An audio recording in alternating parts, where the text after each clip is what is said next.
What's up? Welcome once again, guys, to another video. Thanks as always for tuning in. Please remember to like the video, share the video, subscribe if you haven't already done so. Hit that notification bell and comment that, guys. Comment and let me know what you think about the video. You know, whether it's the content, you know, whatever in the video that, you know, catches your attention, or, you know, if I've said something that you may or may not have agreed with. All right. And also, guys, just let me, you know, just remind you guys how appreciative I am for you to take time out of your busy schedule to join me in another video.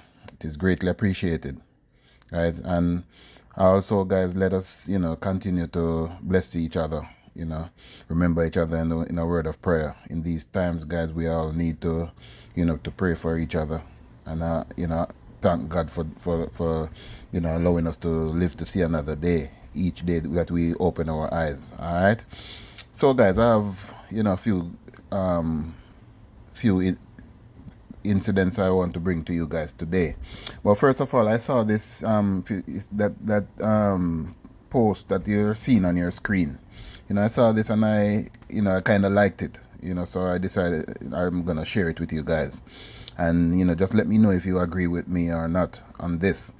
You know, I sometimes you know, when I saw this, I say, you know, it's only a pity we don't see this signs more places we go, you know, these days, you know, with all these distractions of social media and all of that, with these videos. You know, I agree, some of them are funny, but you know, we need to start talking to each other again in public. You know what I mean? When we go to dinner or you know, wherever, you know, everybody is always, his head is down in the phone. You know, we need to speak to each other more, speak to our kids, you know, and all of that good stuff, guys. Let us pretend again, as the sign says, that it's 1995, you know, where there's no phone, there's no Wi-Fi, and just converse with each other. You know, let us get to know each other again, guys. Sound good? Let me know what you think, guys. Okay, so this first story that I'm coming to you with, guys, it's you know, and oh, before I go on, let me say, you know, I'm over there in Jamaica, right? As you might see right now. So an unidentified man's body was found in a gully in Portmore. So the Bridgeport police in St. Catherine South Division, St. Catherine South Police Division, are trying to ascertain the identity of a man whose body was found in a gully in Portmore. So report are that about 8 a.m. Sunday, residents of Autumn Avenue in Bridgeport, Portmore, stumbled upon the body. You know, residents reportedly heard explosions about 9:50 p.m. on Saturday night in the area where the body was found. It was clad in a gray and yellow t-shirt, black pants, and black shoes. It is of dark complexion, appeared to have gunshot wounds. So if anybody, you know have any information about this, you know, could just call the nearest police station, or what is it, 119 or 911. 911, that's Jamaica, right? Okay, so in 2022, the St. Catherine South Police Division recorded 113 murders.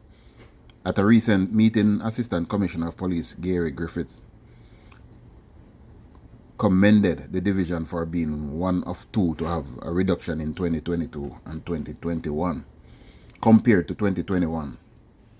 All right, so you know, at least it's not as high as some other areas, guys.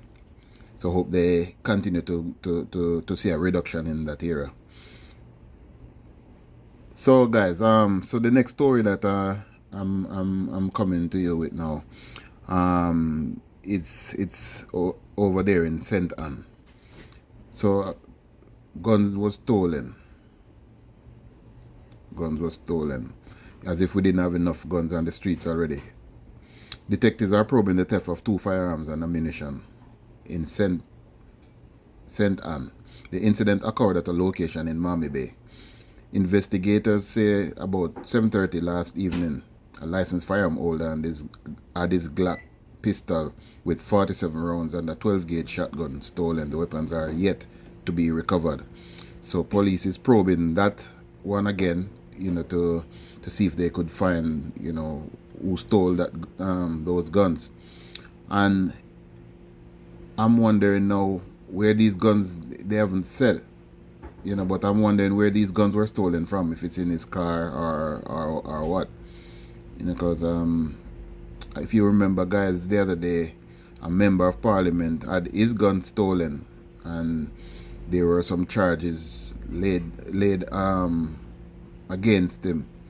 I think he was fined because he had his gun locked up in his car, and they broke into the car and stole the guns. So we don't know where this one occurred, if he left the guns in his car or at home or whatever. But we'll be listening out and looking to see if we see any update on this later on. So if and when we see any updates, guys, we'll definitely bring it to you in subsequent videos or subsequent video. All right. We have enough guns on the street, so we don't need any more up there, right? So this other story, guys, and this is kind of serious and funny at the same time. When I saw this story, I had to just laugh, because I can't help thinking, these guys, these thieving boy, them where walk on the street and robbing people, doing all manner of things, and think. I swear some of them think it's okay for them to go around and rob people. And it's the same way we have seen where some of them walk around with guns on them like they're licensed firearm holders. So it's like they just get so what's the word? They get so comfortable, with the things that they're doing, that they think it's okay. So this phone thief accused the police of trying to sink the thief them. The first time I saw this headline, I was like, huh? So I went in the article and started reading. So an 18-year-old man who was charged after he allegedly attempted to steal a cell phone is accusing a member of the Jamaica Constabulary Force of harassing and trying to sink the thief them. Right? The man, Kevin Russell, made the remarks on Tuesday in the Kingston and St. Andrew Parish Court when he was hauled before Senior Parish Judge Laurie and Cole Montague. The court was told that he attempted to swipe the woman's cell phone in downtown Kingston on Monday. Immediately after he was brought into the dock to answer to the charge of simple larceny, Russell said, "Me can't believe I was going. I hungry. Me very guilty, me mother." And when he said that, he was talking to the judge, right? So this man was trying to steal the lady's phone, and she started shouting out for thief, and this policeman luckily was on the scene, so he heard the cry of the lady and gave chase, right? Caught this man, right, and brought him. They brought him before the court, guys, and the man said, "I'm hungry, that's why I'm gonna try to thief the phone," right? And he's referring to the judge as my mother. Me very guilty, my mother. He added that when he was arrested, police officers beat him up, which he deserved to get beat up. To thief, man, to stop thieving. Russell, who revealed that he is an orphan and he used to live at the Maxfield Park Children's Home in St. Andrew, said he now lives in the Coronation Market and push cart. Right? So he push cart for a living. So continue pushing the cart for a living. At least you're earning a decent, a kind of semi-decent living, right? And it's not unlawful. He noted that the woman he took the phone from was not interested in taking him to court, but the police sergeant who arrested him insisted that he be charged. Him, he's referring to the police officer, even want to sink the thief them. So him said the policeman ever want to sink the thief them. Oh my God. So after he said that, the whole court, everybody in the court started laughing. Right? They said the courtroom erupted in laughter. Right?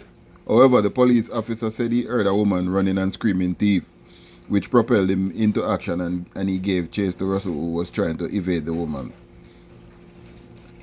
He is to return to court on February 27 for sentencing. A fingerprint order was also made for him, and he was remanded. You can't believe that, guys. This man a thief people property, and him said the policeman ever try to sink the thief them, as if the man not doing work. Why may I tell us that you see guys, that the same thing I said, these guys get so comfortable in the life them live, them think it's quite alright to go around and thief people property. Right? I hope the judge lent out throw the whole book on him and give him a good time off, and make sure say him make him have some time to think what him do, right, guys? What may I tell you? These people, these little thieving boy, I hope him learn him lesson after this. Alright, so guys, the next story I'm coming to you with, guys. This one also I kind of find it a little funny also. Right? So this man here that you're looking at on your screen, he is from the UK. So I guess he's Jamaican, or has Jamaican background, but he lives in the UK. Right? So a British man wanted in the UK for murder, maybe hiding in Jamaica. And every time them do them wrongs, wherever they are, them run off Jamaica. Then when them do them wrongs, them want run come back to Jamaica to hide. Right? A UK court heard recently, according to the court, the man's children traveled to Jamaica to possibly visit him. Stacia Scott, 34, that's his name, left the country 4 days after the November 2019 murder of 38-year-old Justin Bello.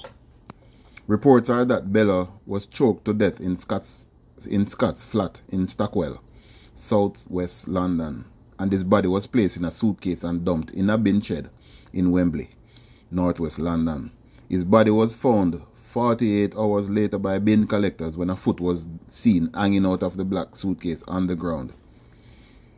According, the trial of co-accused proceeded and concluded last week, with several co-defendants now awaiting sentencing for their roles. Detective Sergeant Kerry Burgess of the London-based Metropolitan Police Service said a manhunt is still active for Scott. I can confirm we are undertaking enquiries to locate and arrest Stacia Scott, but unfortunately I cannot disclose the destination of or nature of those enquiries. We are aware of what was said in court in relation to Mr. Scott's children traveling to Jamaica, Burgess said. Scott is a British passport holder and reportedly has Jamaican family roots. Scott's girlfriend, Susan John. Now this is the part I kind of find funny. It's not funny, but for some reason I kind of find it funny. As Scott's girlfriend decides, boy, she not getting no trouble for him, So she tell the judge that she was given evidence during the trial, and she said she had sent her children to stay with him in Jamaica. Right? So Scott not taking no check from the law. Rightly so. And we have to applaud her for that. And we wish more women would do things like this, and stop, picking up for these old criminal elements, that is walking around killing people, robbing people, and all of those things. And also some mothers too, because a lot of them, they do the same thing. Dump the old clothes, the old bloody clothes, or wash the old bloody clothes, right? She also indicated that she had his phone number and agreed to give it to the police. John said she has tried to persuade Scott to turn himself in. Okay, so good job, Scott. Last week, the jury acquitted Scott's co-accused and best friend, Cornell Burrell, of murder. Scott's father, Oliver Scott, 53, from Hornsey, North London. Cecilia Bruce Annan, 50, from Stanmore, Northwest London. and Christopher Hatton, 44, were all convicted of perverting the course of justice. And guys, you hear the age group of these people: 53, 50, 44. And these are people who, if you used to bad back in the day, you should have hung up you hung up those bad shoes from long time, from you touch 30 at least, right? These are people that should know better and be giving the younger ones advice not to get involved in criminal activities because it's wrong and it's not, don't bring you too far, right? But unfortunately, they still are. Susan John, Scott's 40-year-old partner, a solicitor, working in criminal law. Oh, okay, all right. So I guess that's why she know the law, so she know what to do and what not to do. Was cleared of conspiracy to pervert the course of justice. His half-brother, Paris Bell McKay, 28, from Southwest London, was also cleared. Senior officers in the Jamaica Constabulary Force told the Gleaner that they were unaware of a request from the UK police for Scott. Several international fugitives have been held in Jamaica over the years, with the most recent being Charles Manord Rainey, who was wanted in the United States for aggravated child molestation and sexual battery filed against him in 2010. He was living in Jamaica for over 10 years. And I did a video on that, guys. So, for those of you who haven't seen it, you could just go and take a look at that video. All right, so that is it for now, guys. And please remember, guys, to like the video, hit that thumbs up button, share the video, subscribe if you haven't already done so. Hit that notification bell and comment, guys. Comment and let me know what you guys think about, these videos, the contents, or something I've said that you may or may not have agreed with. All right. So blessed love, everybody. Peace.